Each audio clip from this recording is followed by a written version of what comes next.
Good morning, sir. Good morning.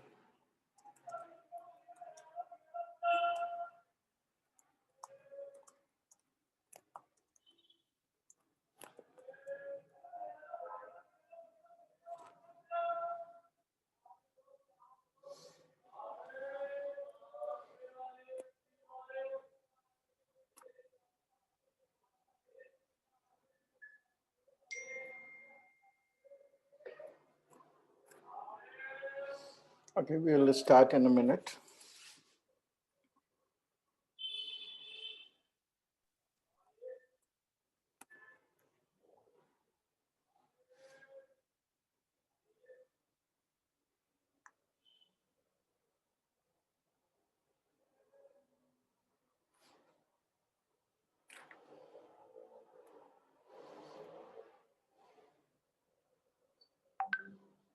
Yeah. Please turn on your videos and then we'll get started. Mahima Vavish, please turn on your videos. Okay, wonderful. Okay, so we'll get started. The others might join as we go along, right? So what did we last do? We did the potential due to an electric dipole. Okay so बिल्कुल जैसे हमने field का किया था उसी तरह से potential है. डेरिवेशन अभी हम नहीं कर रहे हैं. तो जो पोटेंशियल है वो plus minus 1/4 epsilon not into the electric dipole moment by r square. ठीक है, ये हमारा पोटेंशियल का फॉर्मूला था फॉर अ सिंगल चार्ज. अब आप उसको कंपेयर करेंगे डाइपोल से तो आप पाएंगे कि it's a very similar formula but there is a r square rather than r here.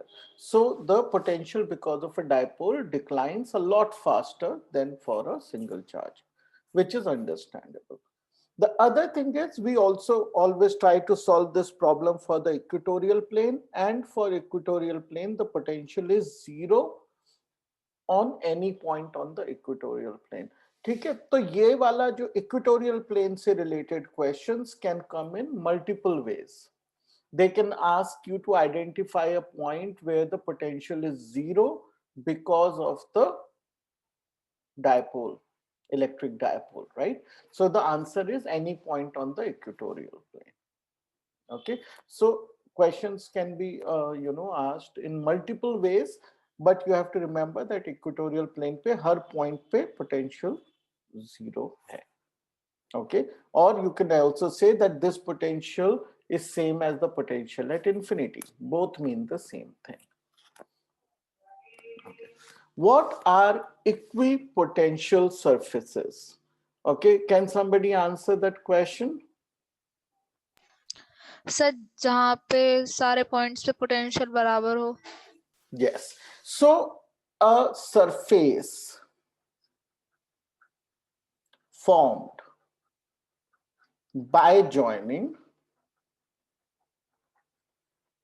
all the contiguous points. Okay, the meaning of contiguous is जो बिल्कुल पास में है, जिनके पास में बीच में डिस्टेंस बहुत कम है. A surface formed by joining all the contiguous points whose potential is same.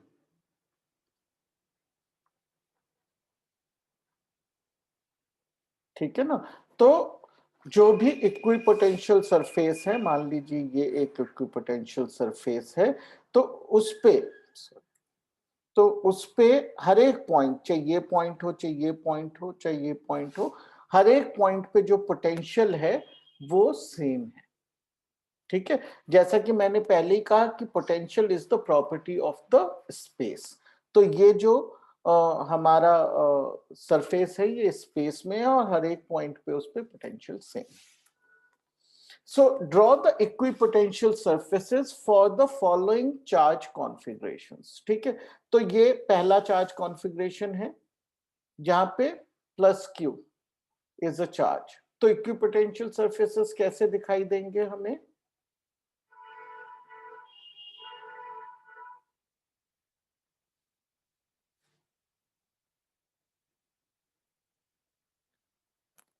किस तरह के इक्विपोटेंशियल सरफेसेस होंगे?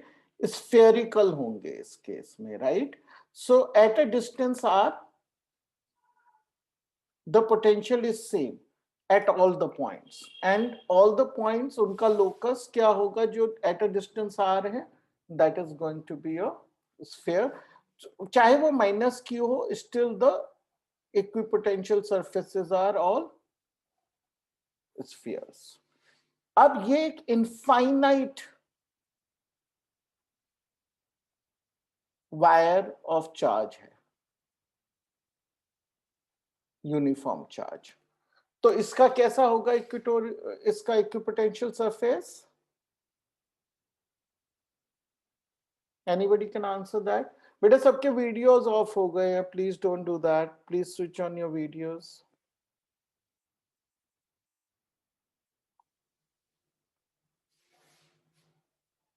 महिमा, इशिका, अरुण, सोहेल, महावीश, वीडियो ऑन रखिए बेटा, और ऑन करके उसको ऑफ मत करिए। इसका क्या होगा इक्विपोटेंशियल सरफेसेस? देखिए हमें पता है डिस्टेंस r पे सेम रहता है पोटेंशियल, राइट? तो ऐसे सारे पॉइंट्स जो इससे डिस्टेंस r पे हों, तो आप ये सोच सकते हैं वो क्या पॉइंट्स होंगे? They will be on a cylinder.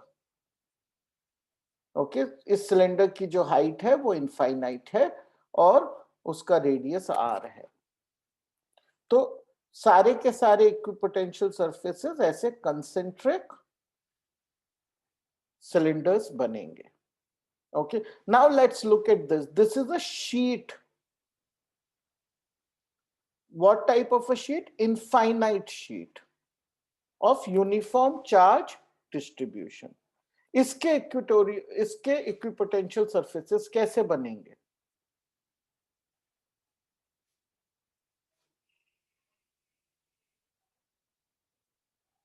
Anyone? इसके बनेंगे सिलेंड्रिकल। नहीं, ये चार्ज शीट है तो इसके शीट्स ही बनेंगे, ठीक है?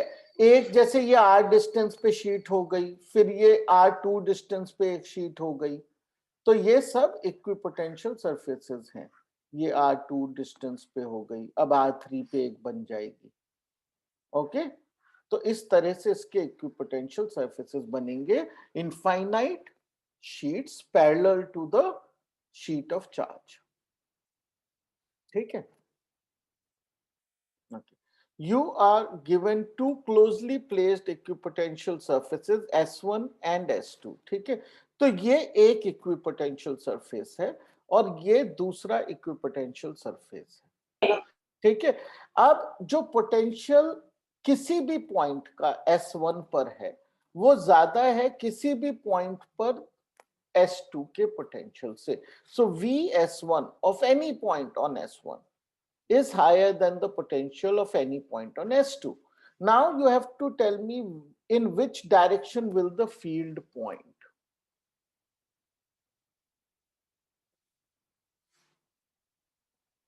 Please switch on videos. आज video compliance इतना कम क्यों है? Usually I don't have to say it so many times. I have to say it a few times, but not so many times. Please keep your videos on. बताइए electric field की direction कैसे निकाल सकते हैं अगर equipotential surfaces दिए गए हैं? Anybody? Even a partial answer is okay. Sir high to low. Very good. So one part is high to low, तो S1 से S2 की तरफ जाना चाहिए, राइट? S1 से S2 की तरफ जाना चाहिए, ये बात तो क्लियर है, ठीक है? तो ये S1 से S2 की तरफ जा रहा है, मगर S1 से S2 की तरफ हमारे पास इनफाइनाइट डायरेक्शंस पॉसिबल है, ठीक है? इनमें से कोई भी हो सकती है। अब क्वेश्चन ये है कि इनमें से कौन सा है? वन थिंग इज क्लियर कि ये नहीं हो सकती डायरेक्शन, राइट? तो ये तो हमें पता चल ही गया with your answer Sonali. Now the question is कि इनमें से कौन सी है? That is the final part two answer. तो वो क्या होगा कि इक्विपोटेंशियल सरफेस से क्या होगी, हमेशा नॉर्मल होगी फील्ड। तो ये इक्विपोटेंशियल सरफेस पे आप एक टेंजेंट बनाएंगे, राइट, एंड उस टेंजेंट से आप एक परपेंडिकुलर बना देंगे ये। तो ये हो गई हमारी direction of the field. Okay, तो दो चीजों से हम डायरेक्शन निकालेंगे। पहली चीज क्या, it has to be in the direction from a higher potential to the lower potential, and second is it should be perpendicular to the equipotential surface. इन दो रूल से डायरेक्शन निकाल सकते हैं। ओके,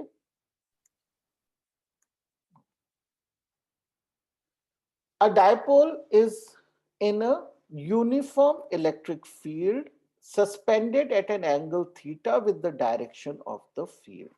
ठीक है, तो हमारे पास एक फील्ड है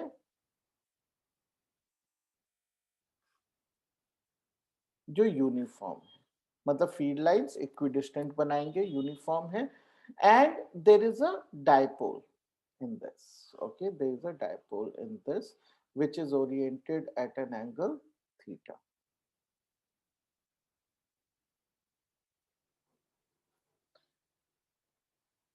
state the expression for its potential energy। उसकी potential energy क्या होगी, उसका क्या expression है?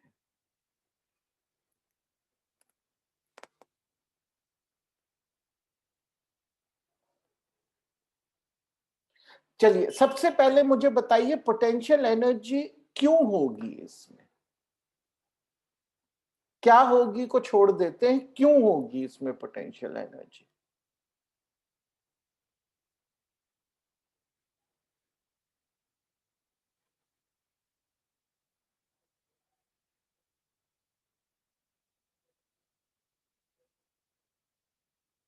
एनीवन? अच्छा ये बताइए, क्या इस पे is there a net force on this? Net force है क्या इसके ऊपर? Can somebody answer that simple question कि इस डायपोल पे क्या कोई नेट फोर्स लग रही है?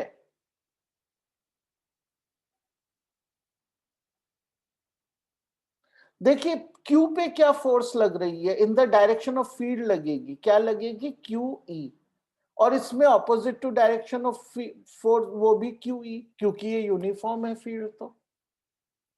तो और ये इक्वल है, ऑपोजिट है, तो जीरो हो गई, नेट फोर्स जो है वो जीरो होगी।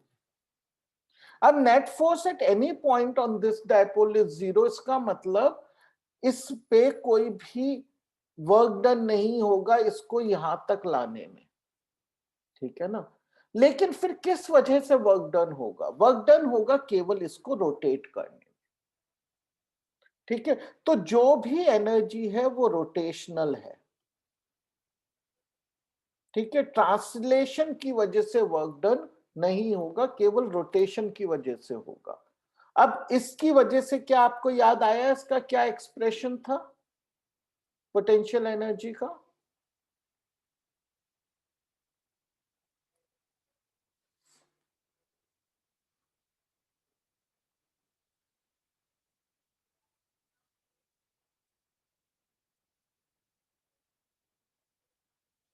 Anyone can answer that question? बेटा वीडियो तो ऑन करिए आप, वीडियो ही सबके ऑफ हैं, please switch on your videos. Abhay को छोड़कर सबके ऑफ हैं।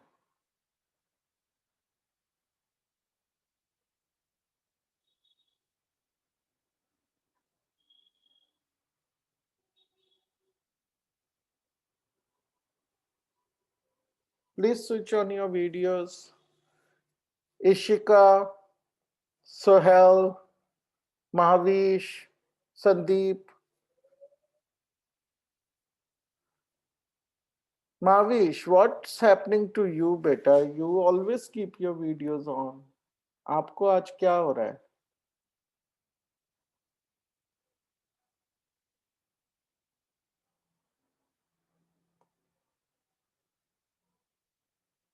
ओके तो चलिए तब तक ये बताइए मुझे, somebody can tell me कि क्या ये याद आया किसी को?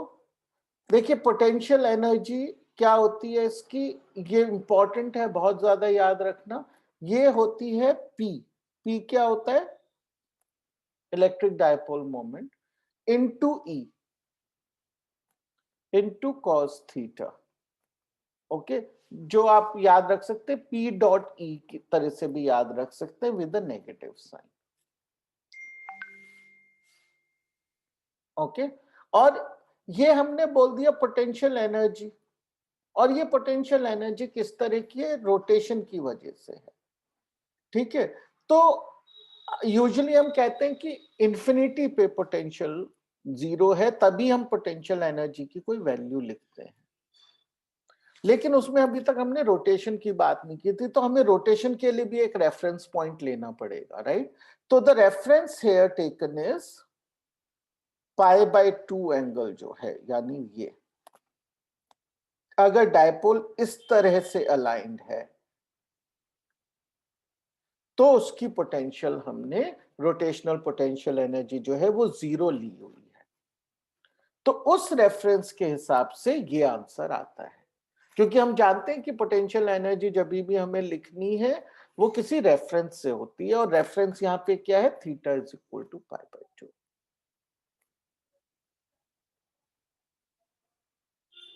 Okay, and that's a very useful reference to take, because हम यहाँ पे π/2 डालेंगे, ये एक्सप्रेशन जीरो हो जाता है, और हमें इसके अलावा कोई कांस्टेंट वैल्यू नहीं चाहिए।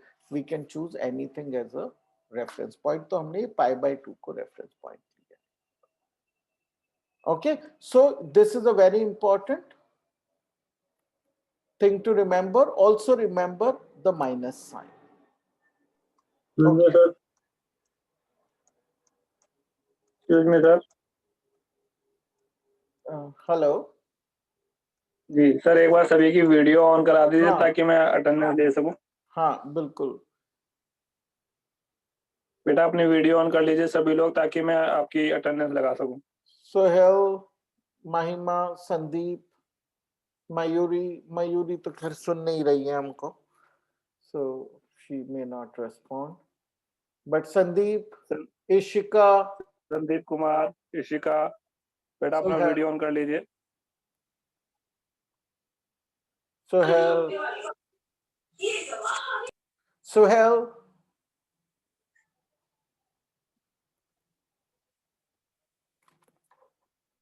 Sohel, your video is still off. And Sandeep, your video is also off.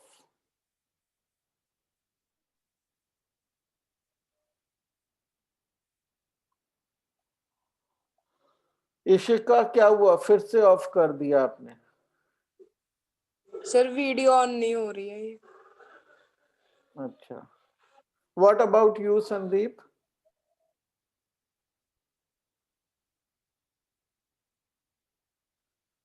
Sandeep,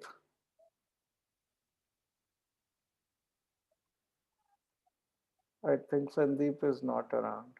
sir ऐसा तो नहीं है कि बच्चा है ही नहीं क्लास में? संदीप शायद नहीं है, he is not responding. ठीक है, इशिका ने रिस्पॉन्ड किया, she is having some problem in switching on the video. ठीक है, ठीक है, लेकिन बेटा कोशिश करनी है कि ऑन ही रहे। Arun, your video has gone of, on रखिए।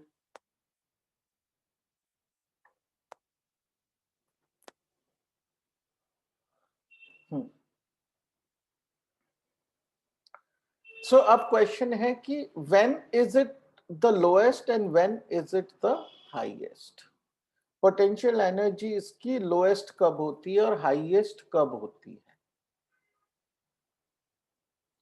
देखिए बिल्कुल सिंपल है, लोएस्ट कब होगी ये? जब क्या होगा, ये वैल्यू सबसे ज्यादा नेगेटिव हो जाए। सबसे ज्यादा ये वैल्यू नेगेटिव कब होगी? जब cos थीटा की हाईएस्ट पॉजिटिव वैल्यू हो, वो क्या है? +1, और +1 का मतलब ये है कि जब p is in the direction of e। यानी इस तरह से -q + q करके जब ये अलाइंड होगा तो हाईएस्ट इसकी पोटेंशियल एनर्जी होगी। सिमिलरली जब ये उल्टा अलाइंड होगा तब इसकी जो है जो पोटेंशियल एनर्जी है उस समय पॉजिटिव में हाईएस्ट होगी, यानी हाईएस्ट पोटेंशियल एनर्जी उस समय इसकी होगी। ओके, ठीक है। Also states it's points of equilibrium. ये इक्विलिब्रियम पॉइंट्स इसके कौन कौन से होंगे, ये सभी इंडिविजुअली क्वेश्चंस आ सकते हैं आपको। एक डायपोल मोमेंट, डायपोल है जो इलेक्ट्रिक फील्ड में यूनिफॉर्म, उसका इक्विलिब्रियम पॉइंट कौन सा होता है? Who can answer that question?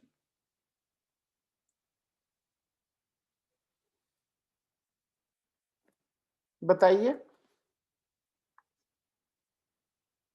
Equilibrium point कौन सा होता है?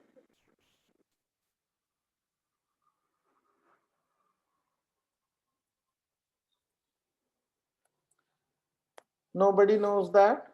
देखिए, जब हाईएस्ट एनर्जी है या तो ये उससे मिसअलाइंड है टोटली या फिर फुली अलाइंड है लाइक दिस, ये दोनों ही इक्विलिब्रियम पॉइंट्स हैं। और ये इजी है समझना, क्योंकि फोर्स कैसे लग रही है इसमें, फोर्स इस तरह से लग रही है और वही इसका एक्सिस है।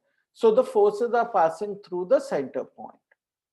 Okay, so there will be no torque. तो ये जब अलाइंड होता है फील्ड से या एंटी अलाइंड होता है, दोनों ही केस में इक्विलिब्रियम पॉइंट्स होते हैं, the torque is 0, but when it is aligned it is a stable equilibrium, when it is anti aligned it is the unstable equilibrium. Okay,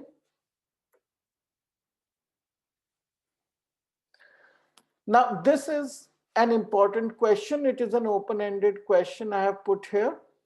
State the features of electric potential related to a conductor. तो conductor अगर हमारे पास एक है कोई, ठीक है, हमारे पास ये कंडक्टर है एक, इसमें कोई चार्जेस हैं या जो भी है, ठीक है, हमें ये बताना है कि इसका इलेक्ट्रिक पोटेंशियल इससे रिलेटेड कुछ रूल्स फॉलो करता है। वो क्या रूल्स हैं? We have to remember those 4 or 5 rules which are related to the potential in conductors. What are those? जिसको जो भी याद है वो बोल सकते हैं, कोई ऑर्डर में नहीं बोलना है यहाँ कुछ। बताइए, कंडक्टर से रिलेटेड इलेक्ट्रिक पोटेंशियल की कुछ खास बातें होती हैं, उनमें से कोई भी याद है किसी को तो बताए।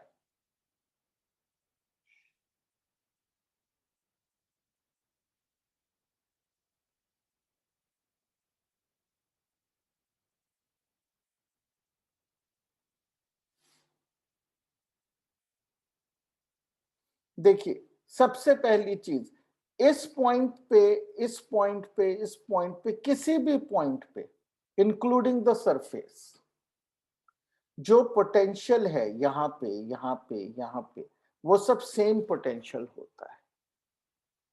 ठीक है, तो एक कंडक्टर का अंदर का जो वॉल्यूम है वो पूरा वॉल्यूम ही इक्विपोटेंशियल होता है। ठीक है, it's not just a equipotential surface but it is a equipotential volume inside a conductor.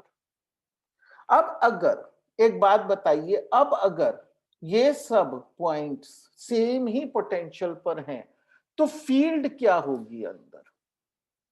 इस पॉइंट से इस पॉइंट तक क्या फील्ड होगी?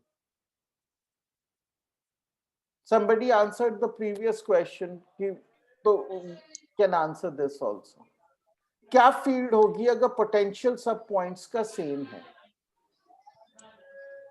सब कुछ नहीं, 0 होगी, राइट? क्योंकि फील्ड क्या होता है, चेंज इन पोटेंशियल से मिलती है। जब पोटेंशियल ही नहीं चेंज हो रहा है तो फील्ड है ही नहीं वहां। तो दूसरी चीज जो याद रखने की है, inside a conductor the field is 0। ठीक है, पहली चीज है कि सारे पॉइंट्स पे पोटेंशियल सेम होता है, दूसरा है कि अंदर फील्ड 0 होती है। और ये फील्ड 0 होती है हमेशा, अगर मैं बाहर कितनी भी स्ट्रॉन्ग फील्ड अप्लाई कर दूं कंडक्टर में, उसके अंदर जो है वो फील्ड 0 ही रहती है।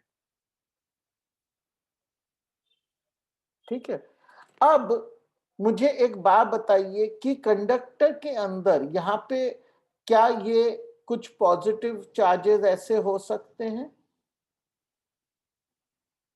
Can we have free charges, right, in the conductor, isolated free charges inside the conductor?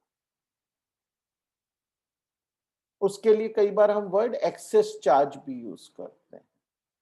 Can there be मतलब आइसोलेटेड है, इट्स नॉट लाइक कि पॉजिटिव नेगेटिव आजू बाजू बैठे, excess charge, can there be excess charge inside the conductor? देखिए, अगर यहां पे एक चार्ज होता और मैं इसके चारों तरफ एक सरफेस बनाता, राइट, तो एक फ्लक्स मुझे मिल जाता, because flux is equal to charge by epsilon not, और अंदर फील्ड नहीं है तो फ्लक्स भी नहीं है। इसका मतलब कोई भी फ्री चार्ज अंदर नहीं होता है। तो अनदर इंटरेस्टिंग थिंग इज कि field is 0, excess charge is also 0 inside a conductor. तो अब एक कंडक्टर है, मैंने आकर उस पर कुछ चार्जेस लाया मैं, ठीक है, Q प्लस, ठीक है, कुछ चार्ज पार्टिकल्स थे वो मैंने कंडक्टर पे डाल दिए, तो वो कहां होंगे? क्योंकि हमने तो कह दिया कि कंडक्टर के अंदर चार्जेस हो ही नहीं सकते एक्सेस चार्जेस, तो मैं इस पे अगर चार्जेस डालूंगा तो क्या होगा?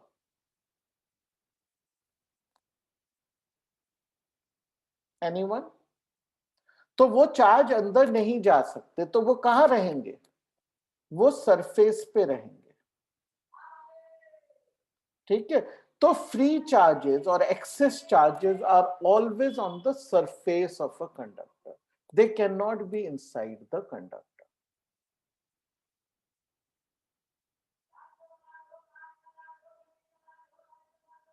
Okay, understood? Got that? Ab, the next thing you will also realize is that the field coming out of the conductor will always be perpendicular to the conductor, right? Field हमेशा perpendicular होगी। क्यों होगी perpendicular? क्योंकि अगर वो ऐसी होगी तो उसका एक कंपोनेंट अलोंग द कंडक्टर होगा जो करंट फ्लो करा देगा वहां, और हम बात कर रहे हैं एक स्टैटिकली प्लेस्ड कंडक्टर की जिसमें करंट फ्लो नहीं हो रहा है, केवल चार्ज्ड है वो कंडक्टर। तो अगर वो केवल चार्ज्ड कंडक्टर है तो उस पे जो इलेक्ट्रिक फील्ड है हमेशा नॉर्मल टू द सरफेस होगी। ठीक है, और इस फील्ड की वैल्यू क्या होगी? ठीक है, इस फील्ड की वैल्यू होगी, अगर हम यहाँ पे एक छोटा सा एरिया ले लें और उसकी चार्ज डेंसिटी सिग्मा है, तो जो इस फील्ड की वैल्यू होगी यहाँ पे, वो मैं ऐसे क्या कर सकता हूँ, एक सिलेंडर बना सकता हूँ या प्रिज्म बना सकता हूँ, और field will only be coming out perpendicularly through only this surface. Okay, so the field here will be this into the area divided by the area. Okay, so that will just be sigma.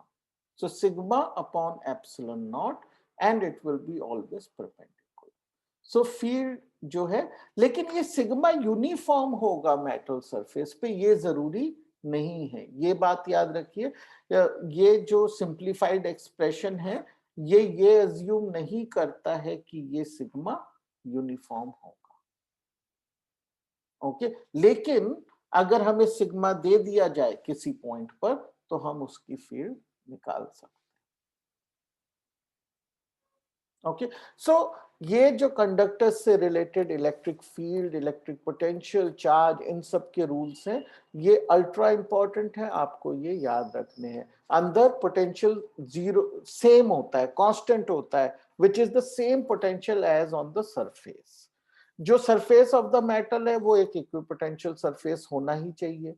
वो equipotential surface है तो field उससे हमेशा perpendicular होगी, ठीक है, और field inside zero होगी। फील्ड इनसाइड जीरो है तो चार्जेस इनसाइड जीरो होंगे। इसका मतलब all the charges are on the surface. And then finally one expression you have to remember is field is equal to sigma upon epsilon naught perpendicular to the surface.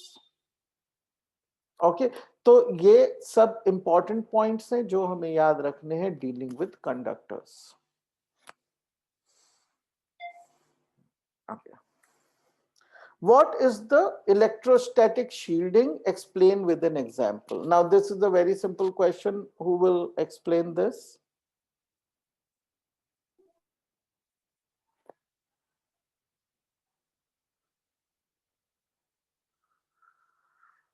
Electrostatic shielding क्या चीज होती है?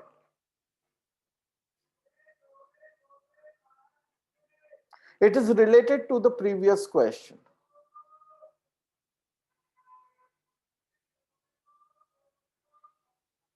अभी हमने क्या देखा कि अगर एक कंडक्टर है तो उसके अंदर फील्ड क्या होती है?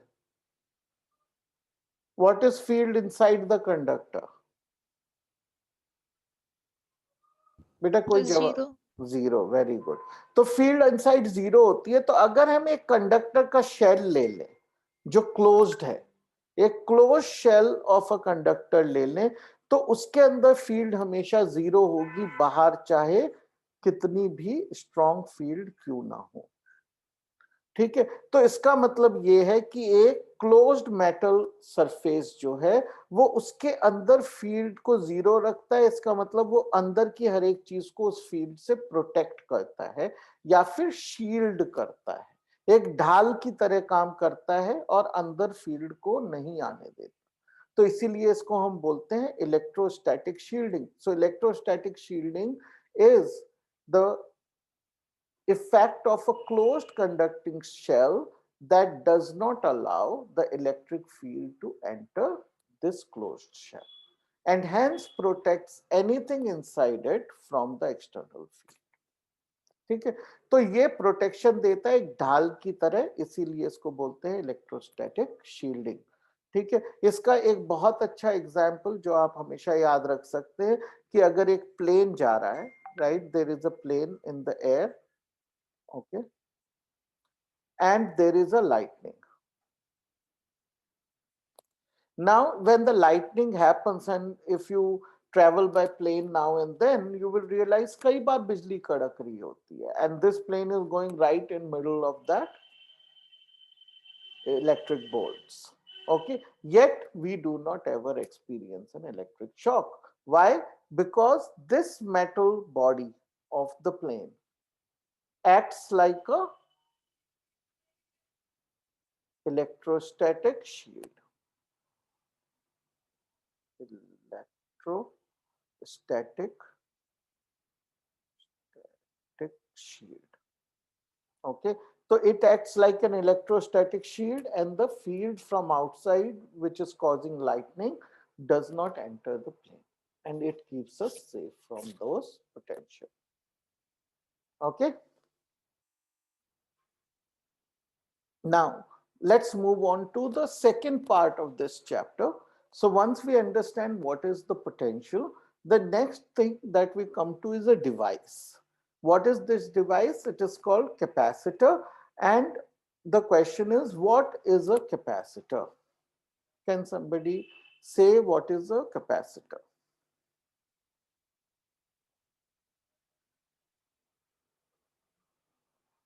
Anyone? कैपेसिटर क्या चीज होती है? कैपेसिटर वो कोई भी चीज है जो चार्ज को होल्ड कर सकती है, ठीक है। तो ये वर्ड जो कैपेसिटर आ रहा है ये आ रहा है कैपेसिटी से, ठीक है। और किस चीज की कैपेसिटी की हम बात कर रहे हैं? Capacity of holding charge.